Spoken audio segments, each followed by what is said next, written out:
बिस्मिल्लाहिर्रहमानिर्रहीम। अस्सलामुअलैकुम। मेरा नाम अनम अली है और आप में से बेशतर लोग मुझे आरजे अनम अली के नाम से या फिर काउंसलर अनम अली के नाम से जानते हैं। मेरा ताल्लुक़ माइंड साइंसेस से है और साथ ही साथ रेडियो ब्रॉडकास्टिंग से भी है। पाकिस्तान के बहुत सारे ऐसे इदारे जो कि मेंटल हेल्थ अवेयरनेस के लिए काम कर रहे हैं, मैं उनका हिस्सा हूँ और उनका हिस्सा रही हूँ। मुझसे कहा गया कि आप अपनी ज़िंदगी की जर्नी के बारे में कुछ बताइए, तो मुझे थोड़ी सी मुस्कुराहट भी आई और मैं सोचने लगी कि ज़िंदगी की जर्नी के बारे में या अपनी ज़िंदगी के बारे में कोई शख्स उस वक्त तक कैसे बता सकता है, क्योंकि उसकी ज़िंदगी तो ख़ुद अभी सफ़र में है। मैं अपनी ज़ात को कुछ इस तरीके से देखती हूँ कि ये रोशनी मेरी दूर तलक जाएगी, गर्ज़ ये कि सलीके से जलाओ मुझको। ये शेर जब जब सुनती हूँ, जब जब पढ़ती हूँ, तो मुझे कुछ कुछ अपनी ज़िंदगी से मिलता जुलता लगता है। अगर पूछा जाए या अगर कहा जाए कि मेरे करियर का आगाज़ कब से हुआ, 2018 में डॉक्टर मोइज़ हुसैन के इंस्टीट्यूट में मैं पढ़ रही थी और वहाँ से बाकायदा माइंड साइंसेस की क्लासेस ले रही थी और जहन के किसी कोने में नहीं था कि मैं रेडियो स्टार्ट करूँगी या रेडियो ब्रॉडकास्टर बन जाऊँगी और रेडियो पर एक अलग नौइयत का शो करना शुरू कर दूँगी। रेडियो पर तो बहुत सारे लोग प्रोग्राम्स करते हैं। किस्सा मुख्तसर ये कि अपनी ट्रेनिंग के दौरान डॉक्टर मोइज़ के इंस्टीट्यूट में एक रोज़ एक प्रेजेंटेशन थी और जब आप ट्रेनिंग्स कर रहे होते हैं तो आपको उन ट्रेनिंग्स का हिस्सा बनने के साथ साथ उसमें अच्छे से अपनी ट्रेनिंग को आगे पोर्ट्रे भी करना होता है।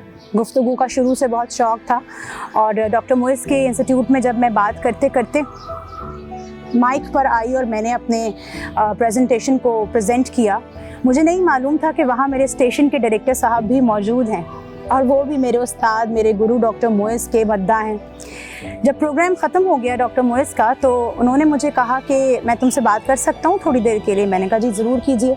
अच्छा, मुझे ये लगा कि क्योंकि मैं एक ऐसे माहौल में थी कि जहाँ पर माइंड साइंसेस, NLP, सिल्वा, कुंडलानी, रेकी, योगा, यही सारी बातें हैं, तो मुझे लगा शायद ये मुझसे कोई इन्फॉर्मेशन लेने आए हैं। उस वक्त तक नहीं समझ पाई कि ये मुझसे एक्चुअली में क्या चाहते हैं। उन्होंने मुझसे कहा कि तुम्हारा गुफ्तगू का अंदाज़ बहुत अच्छा है, तुम्हारी आवाज़ बहुत अच्छी है, कभी रेडियो ट्राई किया है? मैंने उनसे कहा कि नहीं, कभी भी नहीं, और शायद किसी ज़माने में लड़कपन में रेडियो का शौक़ था भी सही, तो फिर वो कहीं गुम सा हो गया। इंसान अपनी ज़िंदगी की मुशक्क़तों को, ज़िंदगी की रानाइयों को इंजॉय भी करता है और कभी कभी शायद गुजार भी रहा होता है। मेरे साथ भी कुछ ऐसे ही था।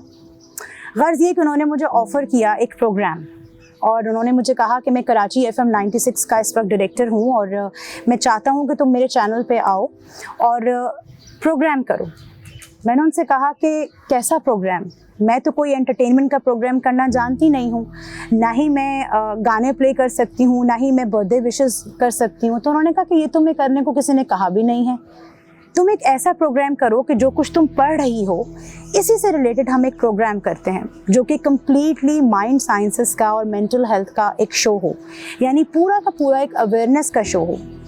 बात थोड़ी सी समझ आई। अगले रोज़ मैं उनके स्टेशन पहुंच गई। ना मेरा ऑडिशन हुआ, ना मुझे कटहरे में खड़ा किया गया, ना मुझे ये कहा गया कि जी आपकी आवाज़ ऐसी है वैसी है।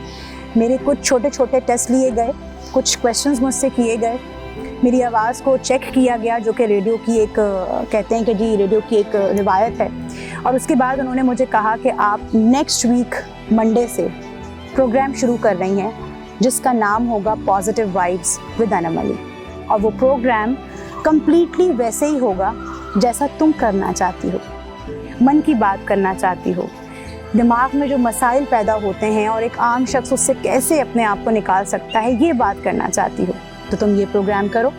और कोई ज़रूरी नहीं है कि तुम प्रोग्राम में सॉन्ग्स ही प्ले करो, तुम सूफियाना आरफाना कलाम प्ले कर लेना। तो गर्ज़ ये कि 2018 से मैंने प्रोग्राम स्टार्ट कर दिया और अपनी ही नौइयत का एक अलग सा शो था रेडियो पर, positive vibes with Anam Ali. और आज मैं बड़े फ़ख्र से कहती हूँ कि अल्हम्दुलिल्लाह मुझे ये प्रोग्राम बग़ैर किसी नागे के, बग़ैर किसी गैप के करते हुए तकरीबन 4 साल हो गए हैं। कराची FM 96 पर पॉजिटिव वाइब्स को आते हुए, माइंड साइंसेस की बातों को करते हुए आज 4था साल है। और ये जर्नी मेरी कैसी गुजरी? मुश्किल गुजरी। इस जर्नी में मुझे चैलेंजेस मिले, बहुत मिले। इस जर्नी में मेरा मजाक बना, बहुत बना। इस जर्नी में मुझे हसद मिला, जेलसी मिली, बहुत ज़्यादा मिली। गर्ज़ ये कि मुझे वो तमाम चीज़ों से गुज़रना पड़ा जिससे आप सब गुज़रते हैं, और शायद आप ये सोचते हैं कि बस अब हमसे और नहीं होगा, लेकिन मैंने हिम्मत नहीं हारी। जब मैंने प्रोग्राम शुरू किया तो उस दौरान मैं पढ़ रही थी और ज़ाहिर है मेरी काउंसलिंग भी साथ साथ चल रही थी। मैंने और बहुत सारे इदारों में पढ़ना शुरू कर दिया क्योंकि मेरा इंटरेस्ट माइंड साइंसेस था, और उसके बाद मैंने डॉक्टर इमरान यूसुफ का इदारा ज्वाइन किया और साथ साथ रेडियो भी करती गई। लातादाद लोगों ने मुझे कहा, बल्कि मेरे सामने मेरे को आरजेज ने मुझे कहा कि तुम्हारा प्रोग्राम जो है ना वो कोई नहीं सुनेगा। ये प्रोग्राम करने का मकसद ऐसा ही है कि जैसे तुम दीवार से बातें कर रही हो। कहाँ लोगों को समझ आएंगी ये पॉजिटिविटी की बातें? ना तुम्हारे शो पे गाने प्ले होते हैं, ना तुम कोई एंटरटेनमेंट की बातें करती हो। और एक चीज़ और, वो था मेरा हिजाब। हिजाब में कोई आरजे? कई लोगों ने मुझसे इंटरव्यूज़ किए और मुझे तंजिया पूछा कि माइंड साइंसेस, हिजाब और रेडियो ये मिलता नहीं है, कुछ मैच नहीं करता। मुझे बहुत बुरी लगती थी उनकी बातें और कई दफ़ा मैं उदास भी हो जाती थी, लेकिन मैं मुख्तलिफ काम कर रही थी और मुझे मालूम था कि मैं बहुत नेक नियति से काम कर रही हूँ।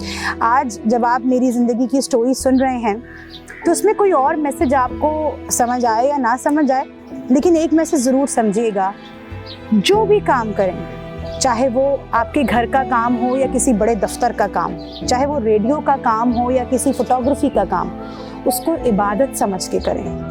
और यही वजह है कि 2020 में मैंने सोचा भी नहीं था, एक दिन अचानक से मुझे कॉल आती है और मुझे बताया गया कि रोटरी क्लब इंटरनेशनल की तरफ से आपको नॉमिनेट किया गया है बेस्ट एंकर की तरफ के लिए। मैं बड़ी हैरान हुई। उस वक्त भी मैंने ये सोचा कि मेरे साथ तो और बहुत सारे चैनल की आरजेज हैं, उनको मिलेगा यकीनन। हंसते हंसाते मुस्कुराते जी हम भी पहुंच गए अवार्ड सेरेमनी में। जहन के किसी कोने में नहीं था कि वो अवार्ड मुझे ही मिलने वाला है। अवार्ड मिलते गए, दिल की धड़कनें बढ़ती गईं। Second last award radio station के किसी बेस्ट एंकर को देना था। दूर की नशिस्त पे मैं बैठी थी और मेरे साथ बहुत सारे लोग बैठे थे। एकदम आवाज़ गूंजी कि रोटरी इंटरनेशनल की तरफ से जो अवार्ड जा रहा है इस साल 2020 बेस्ट एंकर का, वो जा रहा है कराची FM 96 की आरजे अनम अली को। अपनी नौयत का रेडियो पर मुख्तलिफ प्रोग्राम करना, वो प्रोग्राम ना करना जो बाकी सारे लोग कर रहे हैं, जो कि कोई एंटरटेनमेंट का शो नहीं है, ये अवार्ड अनम अली को जाता है।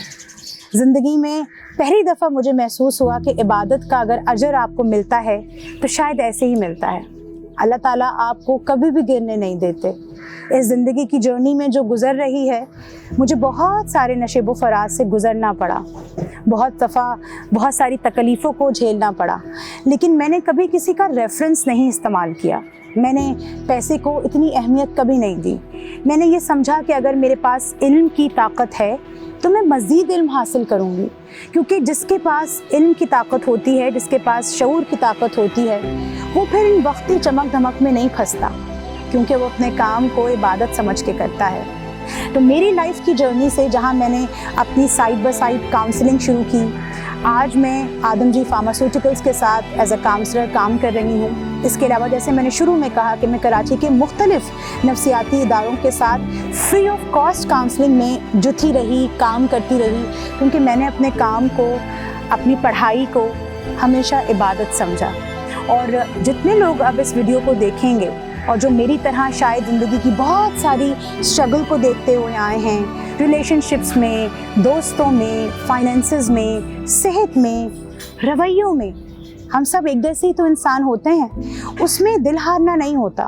कभी कभी इंसान थकता है, परेशान होता है और ये सोचता है कि बस अब इस काम में कोई मुझे अप्रिशिएट नहीं कर रहा तो बस छोड़ देना चाहिए और वो काम करना चाहिए जो बाकी सारे लोग भेड़ चाल में कर रहे हैं। ये नहीं करना। अगर आपके पास इल्म है, अगर आपके पास शऊर है, और सबसे इम्पॉर्टेंट जो चीज़ मेरे लिए बहुत अहम है वो है अल्लाह सुब्हानहू व तआला का साथ। अपने काम को इबादत समझ के कीजिए, ख़र्ज़ वो कोई भी हो। और अगर आपको ये वीडियो पसंद आई है तो अदील सादिक ऑफिशियल के पेज को लाइक करना, सब्सक्राइब करना बिल्कुल मत भूलिएगा, क्योंकि मुझे ऐसा लगता है कि वो तमाम लोग जो एक साथ मिलकर सच्चाई से काम करते हैं उन्हें अप्रिशिएट भी करना चाहिए और उनके लिए दुआएं भी करनी चाहिए। अपना बहुत सारा ख्याल रखिएगा। मुझे आपकी काउंसलर, आपकी होस्ट और आपकी दोस्त अनम अली को इजाज़त दीजिए। फ़ी अमान अल्लाह।